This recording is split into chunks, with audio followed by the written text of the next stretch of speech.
So I think not just women, but so many of us have become experts at just surviving, experts at smiling whilst looking exhausted, at functioning while feeling overwhelmed, and by continuing on whilst being emotionally depleted. We live in a world, unfortunately, that often rewards people for how much they can carry before they collapse. And for so many years, I thought that was what strength looked like too.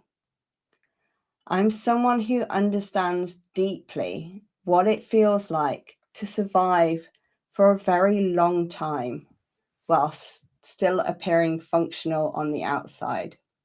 I like to use the analogy of a swan, calm, cool, and collected above the water, whilst paddling like crazy underneath it. Until eventually my body put the brakes on and showed me that survival mode, it may help you endure life, but you cannot enjoy it or build a sustainable, meaningful one. What I've learned through grief, trauma, chronic illness, and building a business whilst navigating all three of these is that thriving is not about becoming limitless.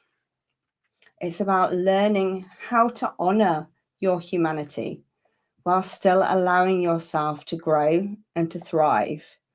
And that is what I want to speak to you a little bit about today. So, for much of my life, I believed that success meant pushing harder. I believed success came from doing more, achieving more, carrying more, and proving more, not just to others, but more to myself, I think. And like so many of us, I became incredibly skilled at functioning, saying I'm fine, whilst underneath struggling and masking it all underneath a smile. Behind the scenes, I was carrying grief that came predominantly from losing my father as a child. It came from unprocessed trauma, from years of bullying, it came from my own mental health struggles that I'm honestly is still struggling with today. I survived a serious car accident where I broke my back, and that still didn't stop me. It wasn't until I was diagnosed with ME/CFS, and I'm not even going to try and say that this late in the evening for me. So I'm just going to go with chronic fatigue syndrome, which is an energy limiting chronic illness that forced me to change the way I have to live and the way I worked. But honestly, I'm really pleased about that because it truly opened my eyes into a new way of living and rather than just surviving. For so many years, I treated my body almost like an inconvenience. I thought if I could just become stronger, more disciplined, get more accolades, be more productive, then I could almost outrun the exhaustion. But eventually, I realized something really important.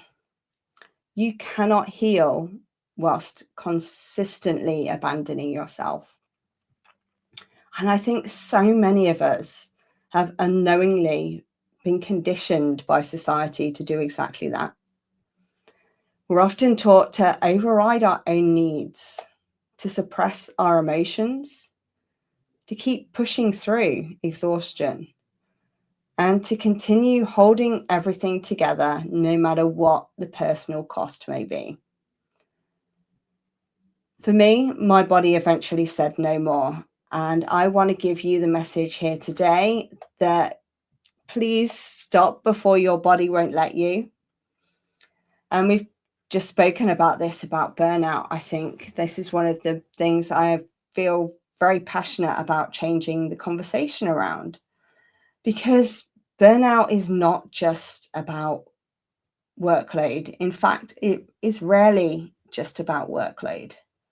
Burnout is often the result of emotionally carrying on for far too long without support, without regulation, or without recovery. I mean, I was very guilty of just saying, yeah, I'm fine, when actually I was not fine at all. Burnout can come from unprocessed grief, chronic stress, hypervigilance, perfectionism, people pleasing, emotional suppression, and just basically forcing our bodies and our nervous systems to live in a constant state of survival mode. Many of us who are running businesses, leading teams, caring for families, supporting clients, just working jobs and showing up for everybody else, while our nervous systems are completely dysregulated underneath it all. And because society, especially over here in Britain with a stiff upper lip, are praised for coping quietly, many people don't realize actually how exhausted they truly are until their bodies physically force them to stop. This can show up as chronic fatigue, anxiety, panic attacks, autoimmune illnesses, brain fog, which is something that I really struggle with and really annoys me, emotional numbness, lack of motivation, or just a complete full stop. You know, our body keeps the score. And eventually, survival mode stops becoming sustainable. There's only so long we can push and push and push before we'll break. And this is what I've learned personally and through with working with so many others, is that burnout is not always caused by doing too much. Sometimes it comes from carrying too much emotionally for too long. We not only need physical rest, we need emotional rest, we need psychological rest, we need spiritual rest. And something that underlines all of this is grief. And this is what a huge part of my work focuses on, what I call invisible grief. Because grief is so much more than just bereavement. Grief can be the loss of health, the loss of our identity, the ending of a relationship, career changes, burnout, chronic illness, emotional suppression, or grieving the version of yourself you thought you would become. That's been a really big one for me. And so many of us are unknowingly grieving, whilst simultaneously trying to lead, trying to perform, achieve, nurture, and just hold everything together. But when grief remains unprocessed, the nervous system stays in protection mode. And this impacts every area of our lives because you cannot build a sustainable business, sustainable relationships, or a sustainable life from a chronically dysregulated nervous system.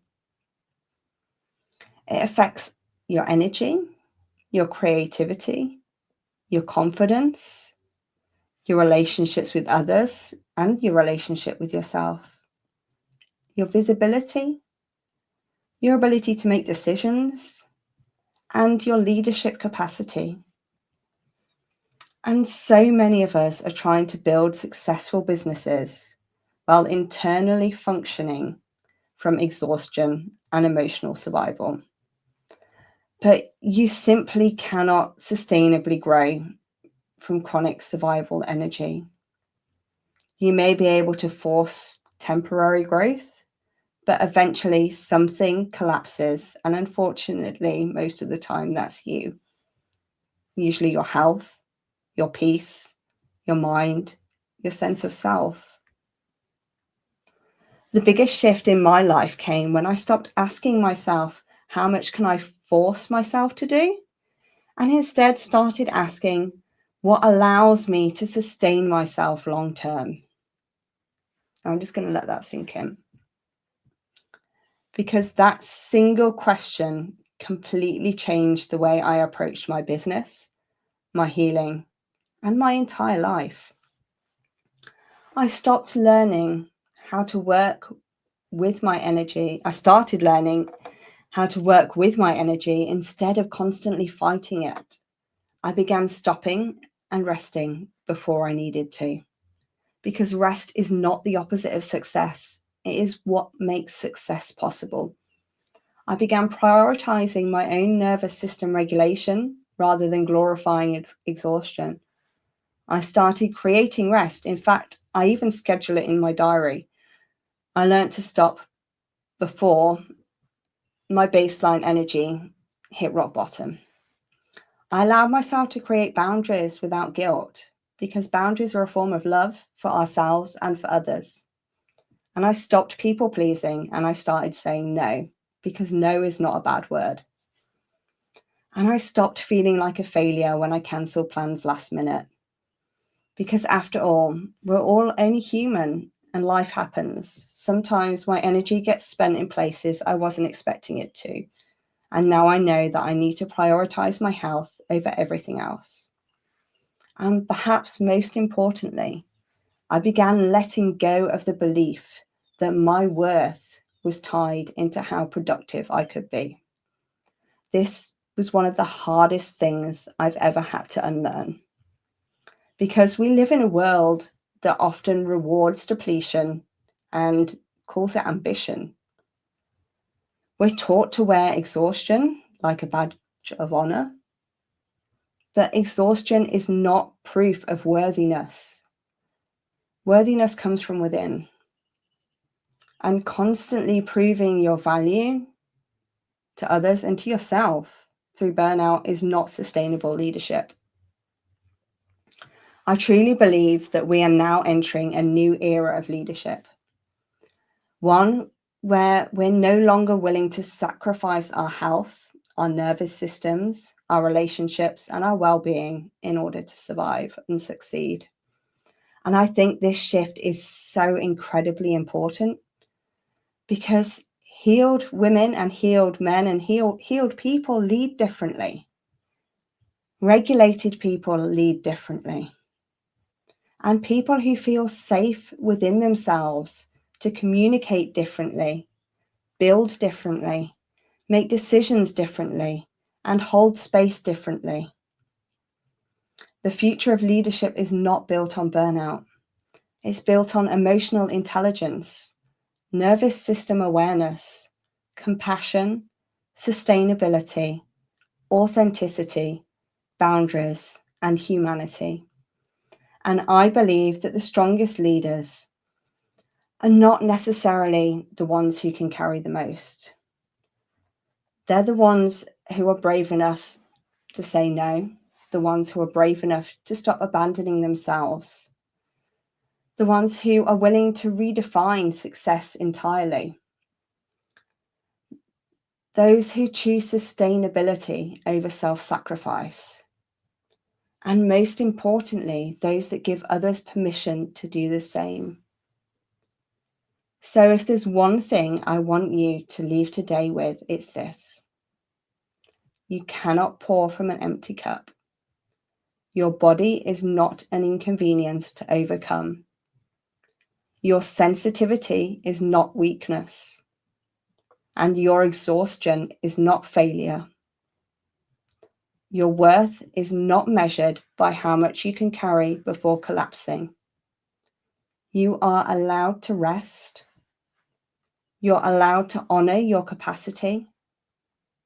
You're allowed to build slowly. You're allowed to create success in a way that supports your well-being instead of destroying it. Because thriving is not about becoming limitless. It's about learning how to live, lead, and succeed without abandoning yourself in the process.